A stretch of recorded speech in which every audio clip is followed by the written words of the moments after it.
Imagine dedicar anos da sua vida ao trabalho, sacrificando noites e finais de semana, apenas para finalmente conquistar o seu refúgio dos sonhos.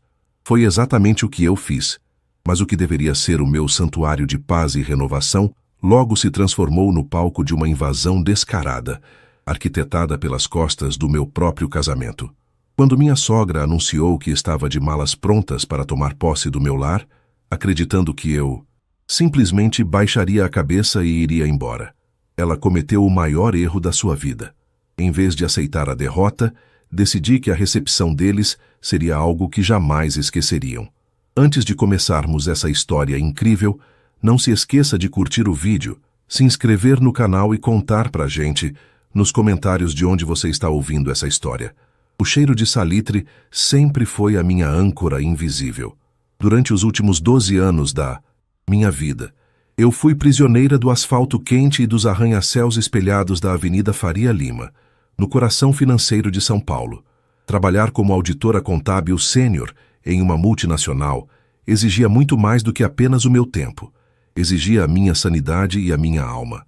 Eram planilhas matemáticas intermináveis, reuniões hostis e predatórias às 7 da manhã, e incontáveis noites de privação de sono à base de café expresso duplo, e fast food frio consumido diante do brilho azul do monitor.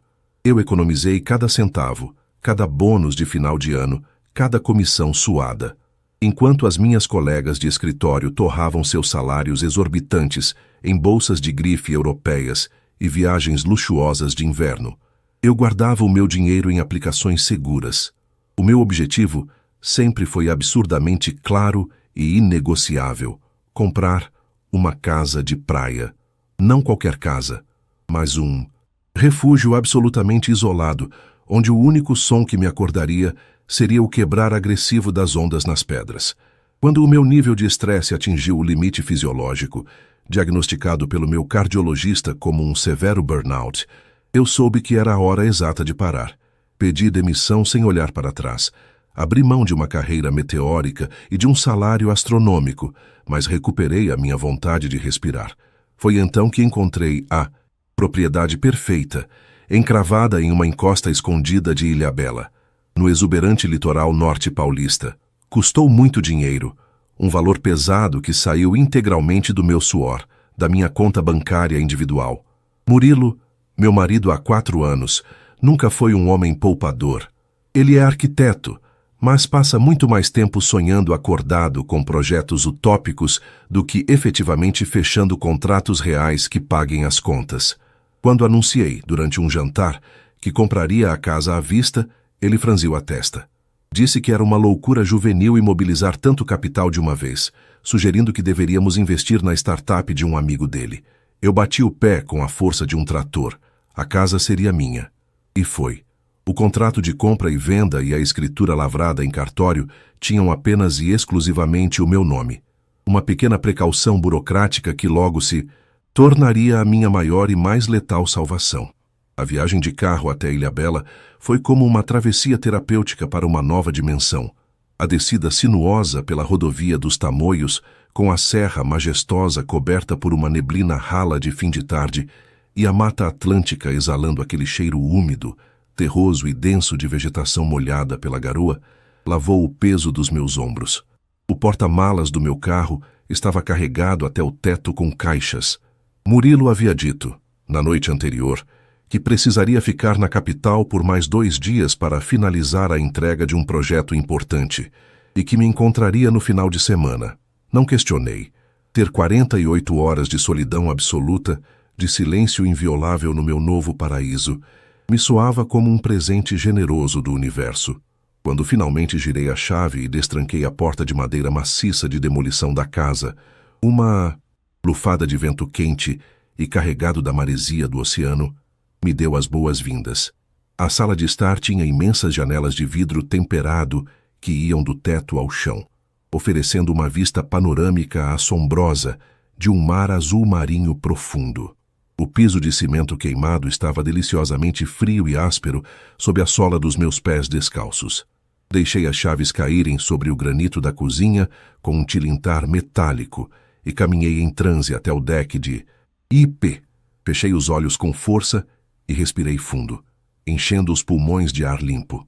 O som constante e rítmico da maré batendo contra as pedras logo abaixo era a melhor sinfonia que eu já havia escutado. Fui até a cozinha aberta, abri uma das caixas de papelão rasgando a fita e preparei um bule de café coado na hora. O aroma forte e torrado, misturando-se com o frescor incisivo da brisa marítima, criou uma atmosfera que quase me fez desabar em lágrimas de alívio puro. Sentei-me em uma poltrona de fibra natural na varanda, segurando a caneca de cerâmica aquecida entre as palmas das mãos, observando o sol iniciar a sua lenta e dramática descida avermelhada no horizonte. Foi exatamente nesse momento singular de epifania e redenção que o silêncio sagrado foi brutalmente assassinado pelo toque estridente e mecânico do meu celular. Olhei para a tela iluminada e senti um pequeno, porém, gélido, aperto na boca do estômago. Marlene, sogra. Dona Marlene jamais me ligava de livre e espontânea vontade. Nossa relação sempre foi construída milimetricamente sobre uma base de tolerância fria e comentários afiados disfarçados de preocupação. Ela sempre deixou transparecer que o seu menino de ouro merecia alguém de uma família mais tradicional e submissa, e não uma mulher com ambições assustadoras, como ela descrevia minha carreira. Hesitei por longos 5 segundos, ponderando ignorar, mas acabei deslizando o dedo. Alô, Marlene?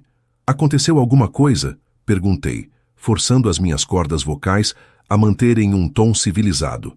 A voz do outro lado da linha estava carregada de uma falsa animação teatral, um timbre agudo que feria os tímpanos. Querida, como está a estrada de serra? Já chegou na nossa nova casa? Ela indagou, enfatizando o pronome nossa, com uma dicção que fez a minha espinha dorsal inteira congelar no lugar. Sua nova casa? Marlene, eu cheguei agora na minha casa, a propriedade que eu acabei de adquirir aqui no litoral. Houve um riso anasalado, curto e condescendente. Aika, não seja egoísta, Zé menina. O Murilo já sentou e conversou com a gente hoje de manhã. Ele nos explicou direitinho que você comprou a propriedade maravilhosa com o dinheiro do casamento para a família aproveitar. E onde, como o Valdir finalmente se aposentou da repartição e a pressão arterial dele não aguenta mais o ritmo infernal de São Paulo, nós decidimos que essa mudança permanente é exatamente o que o nosso médico receitou. A minha respiração travou na laringe, como se eu tivesse engolido uma pedra. O Murilo não tinha o menor direito de decidir absolutamente nada sobre isso. A casa é 100% minha, comprada exclusivamente com as economias do meu trabalho. Vocês não vêm morar para cá. Isso não é uma colônia de férias e muito menos um asilo. A pausa que dominou a ligação nos segundos seguintes foi pesada, carregada de chumbo. Quando ela voltou a falar, o tom de voz era um sussurro cortante e venenoso. Preste muita atenção no que eu vou te dizer agora, garota atrevida. Nós já entregamos as chaves do nosso apartamento alugado no Mimos Intuset, Tatuapé para a imobiliária. O caminhão de mudança foi completamente carregado hoje de manhã. Nós vamos pegar a estrada amanhã cedo, assim que o dia clarear. O meu filho é seu marido. Perante a lei, o que é seu é dele também, e ele deu a palavra final de que está tudo bem. Nós vamos ocupar a suíte principal, porque as costas doloridas do Valdir precisam do colchão ortopédico e daquela vista para o mar que o Murilo nos prometeu. Se você não gostou dessa configuração, o problema é estritamente seu. Você pode muito bem arrumar as suas coisinhas agora mesmo, procurar outro canto qualquer para ficar e deixar a família do seu marido em paz no nosso novo lar. Antes que o meu cérebro conseguisse formular e ejetar uma resposta à altura, um clique seco ecoou. Ela havia desligado na minha cara. Fiquei ali, completamente imóvel e paralisada. Minhas mãos, presas ao aparelho, começaram a tremer de maneira violenta e incontrolável. Não era frio vindo do mar. Era uma fúria primitiva, quente, ácida e avassaladora subindo pelo meu esôfago. O homem com quem eu dividia a minha cama havia orquestrado a doação do meu refúgio sagrado para os pais parasitas dele. Disquei o número do Murilo imediatamente. 1 toque, 2, 4, caixa postal automática. O canalha sabia perfeitamente o que estava acontecendo naquele exato minuto e estava agindo como o covarde que sempre foi. escondendo-se atrás da saia da mãe. A humilhação visceral que tentaram me empurrar garganta abaixo era repugnante. A audácia de exigir o meu patrimônio no meu primeiro dia de libertação. Aos poucos, o tremor patético nas minhas mãos começou a evaporar, sendo substituído por uma firmeza letal, uma frieza racional e calculista que eu só experimentava quando dissecava e destruía. Fraudes corporativas milionárias. Eles achavam, na sua enorme ignorância, que eu era apenas uma nora submissa que engoliria o choro. Eles não faziam a menor ideia do monstro metódico que haviam acabado de acordar. Levantei-me da poltrona vagarosamente. Um sorriso contido, completamente desprovido de qualquer alegria e carregado de uma promessa sombria e destrutiva, curvou o canto dos meus lábios. Eu tinha exatas 12 horas antes da chegada triunfal daquele caminhão de mudança no meu portão. E eu iria garantir, com cada fibra do meu ser, que a festa de recepção de Dona Marlene e seu Valdir fosse o evento mais traumático, brilhante e inesquecível de toda a miserável história daquela família. A escuridão engoliu a varanda de IP com a mesma velocidade com que a realidade engoliu a minha ingenuidade. Fiquei parada de frente para o mar, ouvindo o estrondo violento da maré, alta chocando-se contra as pedras lá embaixo. A brisa antes acolhedora agora parecia lâminas de gelo cortando a minha pele. O celular continuava mudo no granito. Murilo, o homem com quem eu havia jurado dividir a vida em um altar iluminado por velas caras, não retornou nenhuma das minhas 23 ligações. Como uma auditora contábil sênior, treinada para encontrar falhas nos piores cenários corporativos, o meu cérebro acionou imediatamente o protocolo de emergência. A intuição pulsava nas minhas têmporas, um alerta vermelho piscando na minha mente exausta. Caminhei com passos pesados e mecânicos até a sala e retirei o notebook da bolsa de trabalho.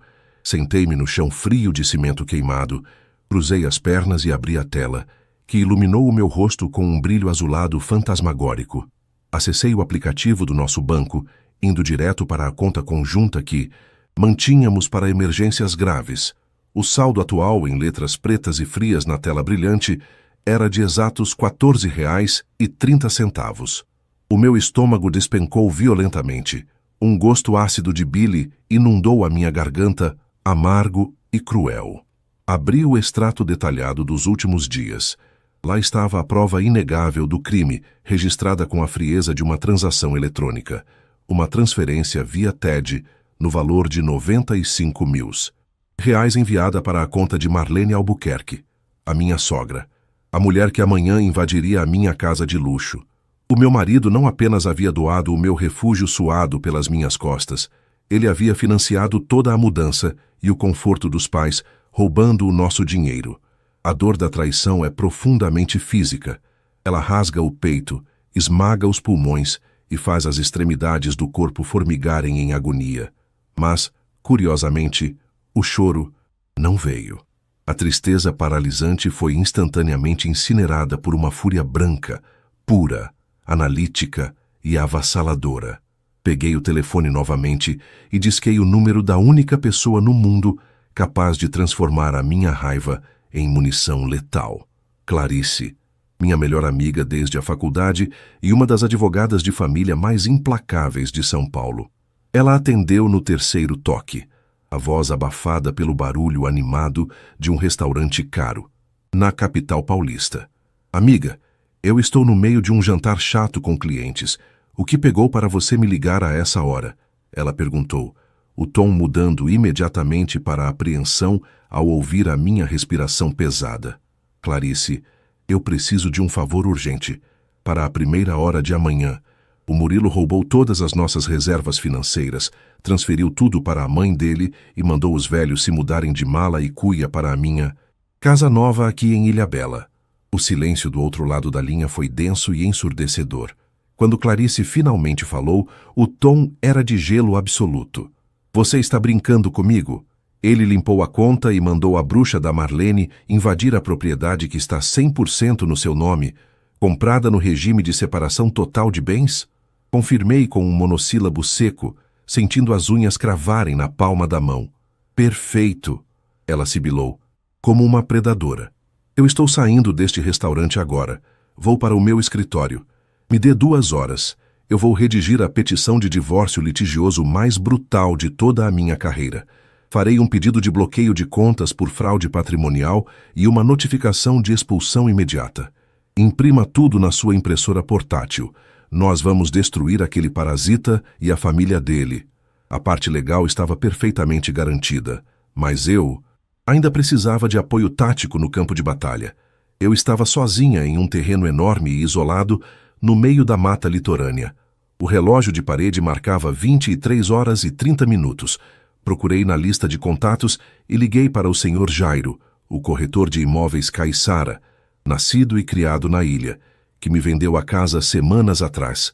Jairo era um homem experiente de 60 anos, voz rouca de fumante e um ódio mortal por pessoas da capital que achavam que podiam pisotear os moradores locais.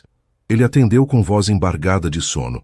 Pedi desculpas pela hora absurda e expliquei a situação inteira, sem omitir os detalhes humilhantes do roubo e a invasão orquestrada. Ouvi um suspiro longo e indignado. Olha, dona Laura, eu trabalho vendendo casas para bacanas de São Paulo há 30 anos, mas esse nível descarado de mau caratismo eu não via faz muito tempo, resmungou ele. O que a senhora precisa que eu faça? Engoli em seco, sentindo uma gratidão imensa. Jairo, o caminhão da mudança chega aqui logo que o dia clarear. Eu preciso de testemunhas. Preciso de presença física de intimidação para garantir que eles não entrem com as coisas e que saiam pacificamente quando eu entregar os documentos judiciais. O senhor conhece alguém de segurança privada por aqui? Ele deu uma gargalhada áspera. E conheço melhor que isso.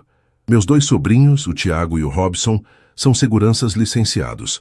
O Robson é um armário humano de 2 metros que não sorri desde 1998. Às 6 da manhã em ponto, nós 3 estaremos aí na sua porteira de ferro. Não se preocupe de jeito nenhum, dona Laura.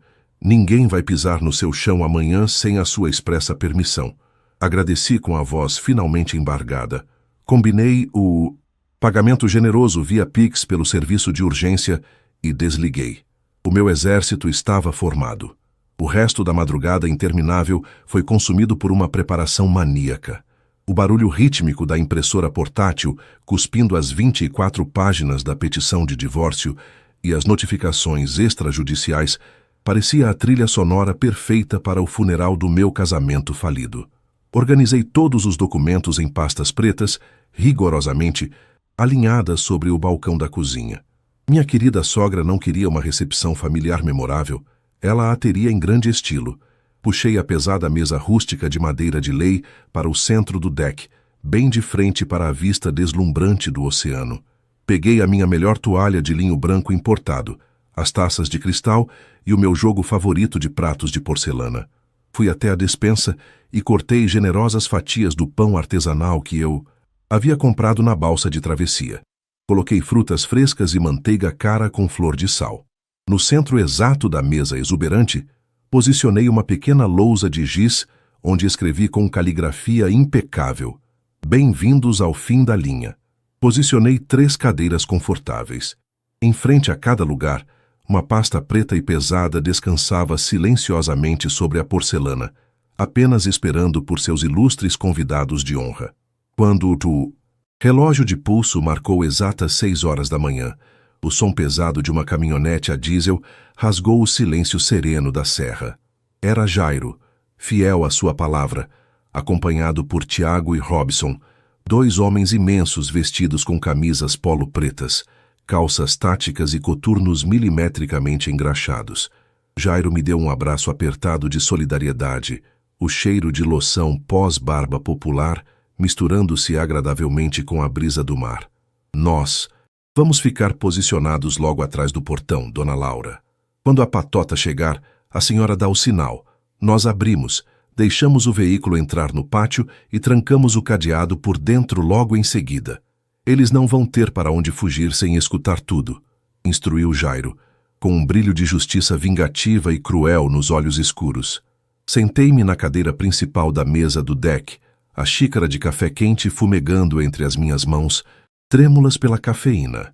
O sol despontou brilhante, inundando a baía de Ilhabela com uma luz dourada cinematográfica, e foi exatamente às 7h28 que o barulho grotesco e rangente de um caminhão de mudança ecoou pela estrada de terra íngreme. Segundos agonizantes depois, ouvi a buzina familiar do carro do Murilo. O meu estômago já não revirava. O meu coração batia em um ritmo perfeitamente calmo, frio e letal. Levantei-me lentamente da mesa farta, endireitei os ombros com orgulho e dei um leve aceno afirmativo de cabeça para o segurança gigante. Robson girou a chave no cadeado, empurrou o portão de ferro e abriu caminho para a desgraça deles finalmente entrar no meu paraíso particular. O espetáculo principal estava prestes a começar. O ruído metálico e pesado do portão de ferro, a fechar-se, ecoou pela propriedade como a batida de um martelo de juiz, a proferir uma sentença final. O caminhão de mudanças, um monstro de metal enferrujado a exalar um cheiro acre a gasóleo barato, estacionou no pátio de gravilha com um chiado estridente nos travões. Logo atrás dele, o SUV prateado do Murilo parou abruptamente. Uma nuvem de pó alaranjado levantou-se no ar fresco da manhã, misturando-se com a brisa salgada do mar de Ilhabela. Sentada na minha cadeira de vime no deck, mantive a postura rigidamente ereta, os dedos a envolverem a chávena de cerâmica quente. O Robson e o Tiago, os dois seguranças colossais contratados pelo Jairo, cruzaram os braços simultaneamente, bloqueando qualquer via de fuga com as suas presenças intimidatórias e os semblantes cerrados. A porta do pendura do SUV abriu-se de rompante. A dona Marlene desceu, ajeitando um vestido floral excessivamente chamativo, com o rosto a transpirar uma arrogância que me causava náuseas físicas. O seu Valdir saiu logo a seguir, a massajar a zona lombar com uma careta exagerada de dor imaginária. Quando o Murilo finalmente desligou o motor e abriu a porta do condutor, os seus olhos castanhos cruzaram-se com os meus. O sorriso complacente que ele trazia nos lábios morreu no exato instante em que vislumbrou os seguranças e a luxuosa mesa de pequeno almoço com as pastas pretas no centro. A intuição dele alertou-o, ainda que tardiamente, de que o cenário não era minimamente o de uma esposa submissa. Mas o que significa isto, Laura? Questionou a dona Marlene, avançando pelas pedras sem qualquer classe, ignorando a vista panorâmica do oceano. Ela apontou um dedo curto e trêmulo na minha direção. Quem são estes brutamontes à porta? Nós viemos cansados da viagem. O caminhão precisa de descarregar os nossos móveis na suíte principal. Imediatamente. Não tenho tempo para as tuas encenações dramáticas, rapariga. Permaneci em absoluto silêncio, deixando a brisa marítima despentear os meus cabelos. Lentamente, pousei a chávena de café sobre a toalha de linho impecável. O som das ondas brutais parecia ditar o ritmo da minha própria respiração. Fiz um gesto calmo, indicando as 3 cadeiras de madeira vazias à minha frente. Sentem-se, ordenei. A minha voz não passou, de um sussurro cortante, mas carregava um peso de autoridade que fez o Murilo engolir em seco, num pânico fulminante e silencioso. Preparei um pequeno almoço de boas-vindas, especialmente para celebrar este momento inesquecível. O Murilo deu um passo hesitante, a testa a brilhar com um suor frio e revelador. Amor, por favor, não faças um escândalo. A minha mãe apenas quer. Senta-te, Murilo. Interrompi, com uma intensidade que rasgou o ar salgado. O Tiago deu um único e pesado passo tático na direção deles, fazendo as pedras estalarem sob o coturno. O movimento foi suficiente. Os 3, absolutamente intimidados, caminharam a medo até ao deck e ocuparam os seus lugares, tensos e rígidos como cordas de violino esticadas ao limite. Deslizei a primeira das pastas pretas na direção da dona Marlene, empurrei outra para o seu Valdir e a última imobilizei, exatamente em frente ao peito do meu ex-marido cobarde. Podem abrir, disse, recostando-me na poltrona. O som das folhas de papel a serem desdobradas foi a música mais doce que os meus ouvidos já captaram. O rosto do Murilo perdeu instantaneamente qualquer vestígio de cor, transformando-se numa máscara mortuária cinzenta. Os seus olhos percorreram, em absoluto terror, as linhas da petição de divórcio litigioso. Mas o verdadeiro golpe de misericórdia Aguardava-os implacavelmente na página 3. Isso é o nosso extrato bancário, balbuciou ele, a voz a falhar num ganido agudo, os dedos a tremerem ao ponto de quase rasgarem o documento. Não, corrigi com uma frieza clínica e calculista, um sorriso predatório a desenhar-se nos lábios. Esse é o extrato da conta que tu esvaziaste ontem à noite às escondidas. 95 mil reais. Dinheiro limpo que ganhei a destruir a minha saúde em auditorias noturnas e reuniões intermináveis, enquanto tu sonhavas de olhos abertos com projetos fantasma na tua secretária. Tu roubaste-me descaradamente para financiar o luxo e o conforto da tua mãe. A dona Marlene atirou a pasta para o centro da mesa com violência, derrubando uma taça de cristal cara que se estilhaçou no chão de cimento queimado. O seu rosto estava vermelho púrpura de fúria cega. Tu és uma desequilibrada mental. O meu filho tem direito à metade de tudo o que tu possuis. Vocês são casados no papel. Esta casa também é legitimamente nossa. Soltei uma gargalhada curta, rouca e sombria. Dona Marlene, a senhora devia ter consultado um advogado competente antes de embalar toda a sua vida e esvaziar o seu apartamento alugado no Tatuapé. Nós casamos com regime de separação total de bens. A escritura desta propriedade, rigorosamente registrada em cartório, está exclusivamente no meu nome. O seu querido menino não tem direito a um único prego enferrujado desta casa. E agora, graças ao erro crasso, infantil e ganancioso de transferir todas as minhas reservas para a sua conta, ele cometeu fraude patrimonial.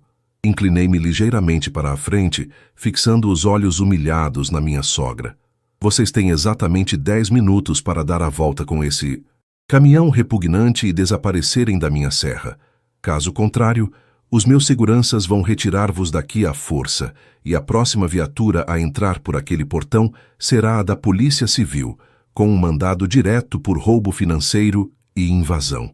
O silêncio denso que se abateu foi quebrado apenas pelo choro agudo e desesperado da dona Marlene, que finalmente percebeu a ruína irrecuperável em que se encontrava afundada. Ela olhou para o Murilo em busca de proteção, mas ele estava com a cabeça enterrada entre as mãos, a soluçar num desespero patético e humilhante. O seu Valdir levantou-se com extrema dificuldade, puxou a mulher pelo braço flácido e murmurou, derrotado: "Vamos embora, Marlene. Pelo amor de Deus, já acabou tudo." O motorista do caminhão de mudanças, que ouvia tudo chocado, cruzou os braços tatuados e gritou com sotaque forte da capital: "Eu não vou descarregar. Uma única caixa. E quero o pagamento integral da viagem de volta agora, em dinheiro vivo ou transferência na hora.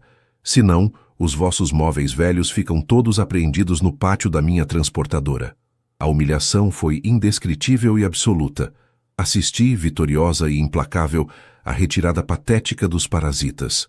O Murilo ainda tentou balbuciar um pedido de desculpas, a estender a mão na minha direção em busca de perdão. Mas o olhar furioso e letal do Robson fê-lo recuar de imediato. Eles entraram no carro atordoados. O motor rugiu em agonia e o caminhão iniciou a manobra arrastada de regresso. Quando o portão se trancou e a poeira assentou por completo, o ar da manhã voltou a ser puro, curativo e infinitamente meu. 6 meses passaram desde aquela manhã épica e libertadora. O divórcio litigioso foi rapidamente finalizado a meu favor. Recuperei até ao último cêntimo do meu dinheiro com juros pesados através da penhora humilhante dos poucos bens do Murilo e do bloqueio imediato das contas da sogra. Hoje, abri a minha própria consultoria financeira independente, operando a partir deste escritório envidraçado de frente para a imensidão do mar. Não há mais engarrafamentos estressantes na Faria Lima. Há apenas o som terapêutico das ondas, a paz blindada do meu santuário conquistado com o meu suor e a certeza absoluta de que a melhor vingança do mundo é um sucesso estrondoso, regado a uma inabalável e deliciosa tranquilidade. E chegamos ao fim de mais uma história eletrizante e de tirar o fôlego. Se vibraste de verdade com a vingança meticulosa da Laura e a expulsão épica da dona Marlene e do Murilo, não saías deste vídeo sem deixar aquele gosto brutal para apoiar o nosso canal. Subscreve agora mesmo, Ativa o sininho de notificações para não perderes nenhum drama diário e comenta aqui embaixo. O que farias se a tua sogra tentasse invadir e roubar a tua casa de praia pelas costas? Um grande abraço a todos e encontramo-nos na nossa próxima história de superação.